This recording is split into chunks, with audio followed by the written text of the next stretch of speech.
Karma is real. Kinarma na po itong si Lorraine Baduy at itong si Celis. Aba? Natalo sila ka-coffee sa kasong isinampa ni Atong Araulio. Uy! Sige! Kaka-fake news ninyo, kaka-red tag ninyo, kakasabi ng kung ano-ano. Hindi lang yan, ha? Sige pa, siraan nyo pa ng siraan ng presidente. Mas nadami pa yung ka-coffee na magsasampa sa inyo ng kaso. Anyway, magandang araw po Luzon, Visayas at Mindanao. Kumusta po kayo sa mga ka-coffee nakikinig sa atin? Nasa man po kayong panig ng daigdig? Magandang araw po sa inyo. May malungkot ang Pasko ka-coffee.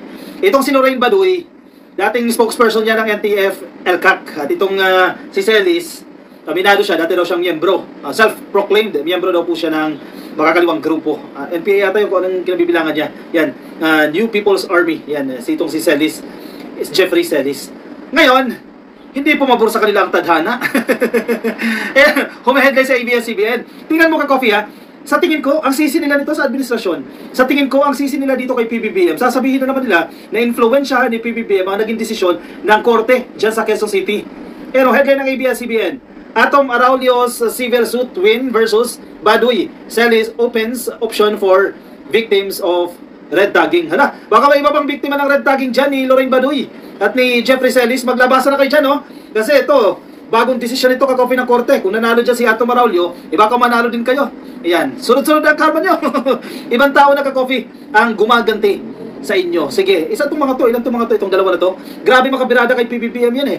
Kung bastusin nila ang presidente, ang first lady, at kung sino gusto nilang bastusin, kaya nilang gawin kasi may freedom of speech sila eh. Daw. Wala palang limitasyon yun. Akala nila walang limitasyon yung freedom of speech, freedom of expression. Kung yung matatandaan ka-coffee, yan din ang pinag-ugatan kung bakit natanggalan ng lisensya yung SMNI ka-coffee. Yan, mga pinagsasabi nitong mga tao na ito. The civil suit win of Atom Araulio against a former anti-insurgency. Medyo nakakahiya ito ka-coffee, ha. Dati kang opisyal ng gobyerno, dati kang spokesperson ng NTF-ELCAC. Itong si Lorraine Baduy and host Jeffrey Celis might set an important precedent to aid other victims of red tagging, according to the broadcast journalist. Oy, nanghihimok ito ka-coffee si Atom Araulio. Yung iba pa mga biktima ng red tagging dyan, abay maganda yung naging desisyon sa kaso niya.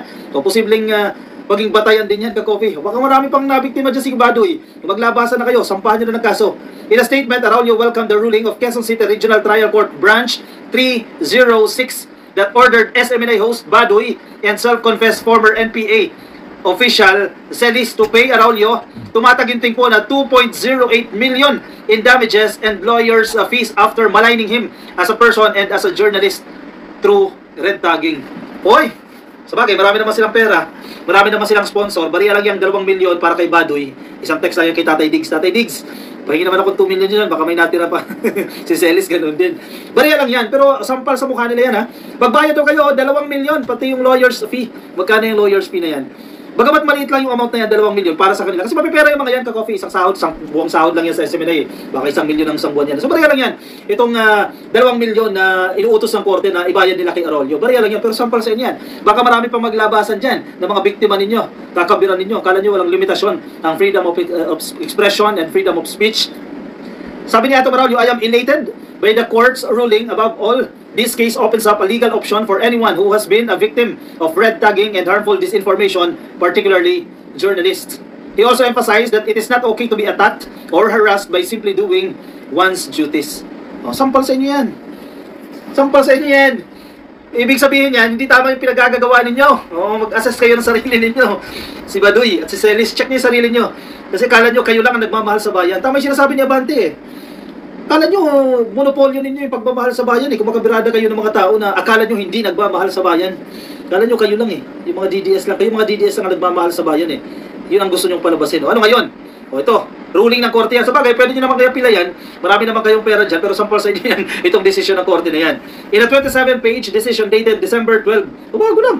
Kahapon lang ito ka-coffee. Judge Dolly Rose Volante reflected the Supreme Court's decision on the case of Diduro versus Major General Vinuya in May 2024, declaring red tagging as a threat to a person's right to life, liberty, and security. Paglabag yan sa karapatan ng tao na mamuhay, sa kanyang buhay, maging malaya, at sa kanyang seguridad. Uy! Hala, marami nabuhayan dyan ka-coffee. The complaint was filed in September 2023 as a 2 million civil suit instead of a criminal complaint, as Araulio initially highlighted that he opposed the criminalization of libel. Mabait pa pala si Atom Araulio dyan. Diba? Mabait pa pala. Civil suit lang. Kasong civil lang. Hindi criminal case. Dahil tutol siya dyan. Ano ba nangyari dyan, Ka-Coffee? Balikan natin, Ka-Coffee. Ito, may counting backgrounder dito. The decision recalled plaintiff Araulio's claims in his judicial affidavit saying Baduy and Celis, and I quote, persistently targeted and defamed him and his mother Carla to a supposed red tagging spree early 2022 until January 2023. O yan ha. Sige. Wala kayong kakabira ha. Hindi nyo tinantaran si Ato Maraulio. Pati yung nanay niya, dinamay nyo pa. O, kala nyo unlimited yung kakabira ninyo. Ayan, sa pool. Nakasuhan kayo dyan. Ano ba pinagsasabi nitong mga to? Nagsalita na Ka-Coffee. Itong si Celis. Teka, ito. Siyempre, kukontrahin nila yung naging desisyon na yan. Siyempre, ang bintang niyan sa administrasyon, walang lusot yan. Sabi ni Celis, he slammed the court decision and claimed that it put them at risk. Kayo pa ngayon ang biktima. The price of standing up and fighting for our country and our people against the evils of communist terrorism of the CPP, NPA, NDF, and their colluders, conspirators, benefactors, and enablers is indeed high, and the risk of resulting dangers and consequences to our individual safety and personal peace are likewise real, he said in a Facebook post. Isipin ninyo ha, kung itong si Celis at itong si Baduy, yung paniniwalaan natin, sana hindi pa nahuli yan si Kibuloy. Kung sa kanila tayo mananalo, kasi magagaling magsisalita eh. Akala mo, absolutely, sila lagi ang tama. Akala nila, yung truth nila ay ang absolute truth. Akala nila, yung mga bira nila sa presidente, bira nila sa administrasyon, yun ang tama. At syempre may mga DDS naman ang mga uto-uto, maniniwala. Galing talaga ni Baduy, oh. Galing talaga ni Celis, oh. Nakikipaglaban para sa bayan. Tingnan mo ang sinasabi nila dyan, oh. Naninindigan daw po sila. Standing up and fighting for our country. Sino masok ka? Nakakatawa kayo dyan. Lumihis tayo, Ka-Coffee, sa narrative. Sige, iwasan natin itong kaso ni Ato Maraulio. Ganyan din ang ginagawa nila ngayon. Anong ibig sabihin yan? Fighting, standing up for our country. Talaga ba? Para sa bansa ba ang pinaglalaban nyo? O para sa mga Duterte lang? O para sa sarili ninyong interest lang? Diba? Asa siya sarili nyo. Hindi kayo lagi tama. O kung pinaniwalaan kayo ngayon, nasan si Kibuloy ngayon? Kung pinaniwalaan kayo ng tao, nag-resign si PBBM, o pinatalsik si PBBM, kasi yan ang narrative ninyo, weak si PBBM, dapat mapalitan si PBBM, bangag si PBBM, kung pinaniwalaan kayo ng tao, ano na ngayon ang kakainatnan? Buti na lang di kayo pinapaniwalaan ng tao dyan. O yan, karma is real, kaso is real. Sabi pa ni Celis, no, the decision, dinidescribe niya ang isang decision bilang, and I quote, apparent miscarriage of justice, alleging that the QC court proceeded with a hearing without them being given the chance of presenting their pieces of evidence, testimonies, and witnesses. Yan na naman. Oh, wala na naman daw due process. Gusto nilang parabasin, wala na naman due process. Hindi na naman daw sila pinatawag, hindi na naman daw nabigyan ng pagkakataon na ipresenta yung kanilang mga witness, ipresenta yung kanilang mga ebidensya, mga testimonya. Yan na naman kayo, walang due process na naman. Wala daw sila. Hindi sila binigyan ng chance. Bakit hindi kayo pumunta? O sinadyang hindi ninyo puntahan? Kasi narrative nyo yan eh, style nyo yan eh. Hindi kayo pupunta, magmamatigas kayo eh. Parang hearing lang yan sa Kongreso, hindi kayo pupunta, magmamatigas kayo. Tapos pag na-convict kayo, sasabihin ninyo, walang due process. Babash nyo na naman yung gobyerno. Sisiraan nyo na naman ang gobyerno. Tama ba yan? Oh, biktima pa sila dito. He added that the case is not closed yet since they can try to appeal, and also claimed that, and I quote, the propaganda operations of the CPP, NPA, NDF are also expected to go full steam ahead. Celis said they are facing 2 more ongoing civil cases filed by former lawmaker Teddy Casino and Carol Araulio. Oh, marami-rami pa yan. Ayan, congrats. Ang karma, bumabalik sa inyo.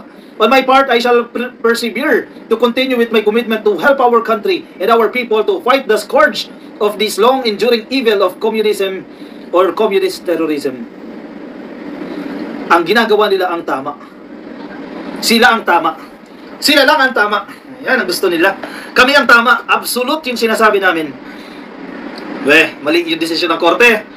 Posibleng mali yan. Kasi karapatan nyo naman yan. Pwede nyo pang i-apila yan hanggang umabot kayo ng Korte Suprema. Pero for the meantime, ayan o, may judgment o. Mali kayo. Nagkamali kayo. Hindi kayo lagi ang tama. Hindi porket nabigyan kayo ng opportunity na magsasalita kayo dyan sa SMNI, sisirain nyo na yung tao. Sisirain nyo na yung pamilya. Tulad ng ginagawa ninyo kay PBBM. Until now, ginagawa nyo pa rin yan. O, karma is real. Marami nagtatanggol sa presidente. Ibang tao ang naghihiganti para sa presidente. Yan ang karma. Ano sa tingin ninyo ka-coffee? Sige, comment po kayo dyan ang inyong opinion, ang inyong reaction dyan sa ating comment section.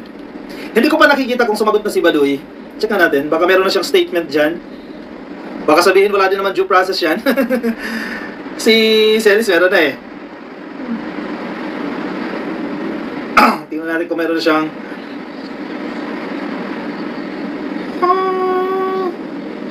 wait lang.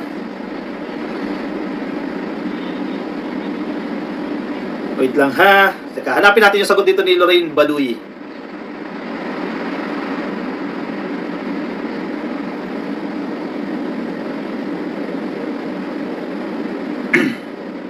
Ito, meron. May sagot na siya. Of course, nasa SMNI yan. Tchanan! Tchanan! Sagot niya. Basahin natin yan. And I quote, "The fight is not over." Yes, hindi yan. Pero talo kayo sa battle na yan. "We have just started." Wow! Nagsisimula pa lang daw sila. "I am unperturbed." Hindi raw po siya nababahala. O, di ba? Wala siyang, hindi ginugulo. Unperturbed siya. Kumbaga, baliwala lang yan. Deadma lang yan. "I am standing tall and smiling my biggest, widest smile." Wow! Grabe ha, may pagkamayabang ito ha. Nakangiti pa raw ang pinakamalaking ngiti, pinakamalawak na ngiti. "Because we already won when NTF LCAC was born, and minds were opened and scales fell off your eyes, and you finally saw the truth." Sabihin niya sa korte yan. Huwag niya sabihin sa atin yan. Sabihin niya sa korte yan. Oh, nagsisimula pa lang daw ang laban. Sige, sabihin mo sa korte yan. Oh, kung may pera naman kayo 2 milyon, bayaran niyo na si Ato Maraulio. Para tapos na. Pero sige, happy lang nila yan. Kasi yung pera na yan, 2 milyon na yan, gachiching lang yan eh. Centavo lang yan sa kanila dahil billionaire siya mga yan eh. Kumita yung mga yan eh. So, yung kailangan nila habulin dyan, yung ruling ng korte. Kailangan manalo sila dyan dahil sampal sa pagbumuka nila yan eh. O siya, sige, good luck sa inyo. Marami naman kayong mga pera. Maglaban kayo ka-coffee sa korte. No? Pero good point, 1 point, good 1 point kay Atong Arroyo sa pagkapanalo niya in this small fight. Battle, legal battle. Mabait pa sa inyo yan ha. Civil case lang ang isinampa sa inyo. O siya, sige, comment ang inyong opinion, reaction sa ating comment section para mabasa po yan ng iba natin mga ka-coffee, mga nasa YouTube po. Baka di pa po kayo nakasubscribe sa atin, pasayin lang ka-coffee, subscribe, hit lang po yung subscribe at yung notification icon. Kung kayo naman po yung nasa Facebook, pasayin lang ka-coffee, like and follow sa Facebook, yung mga nasa YouTube, click lang po ang like or follow or comment yung opinion nyo dyan. Share na rin po itong video na yan. Maraming salamat po sa mga sumama. Ingat po kayo ka-coffee, nasa man po kayong panig ng daigdig. Bye-bye at agkapi tayo. Welcome to Team Sam TV, your channel for the latest news updates. Here, we break down the biggest stories from around the globe, covering everything from breaking news to politics. Whether you want to stay informed or just catch up on what's happening, we've got you covered. So, don't forget to subscribe and hit that notification bell so you never miss out on the latest news. Join the Team Sam TV family, and let's explore the world together, one update at a time.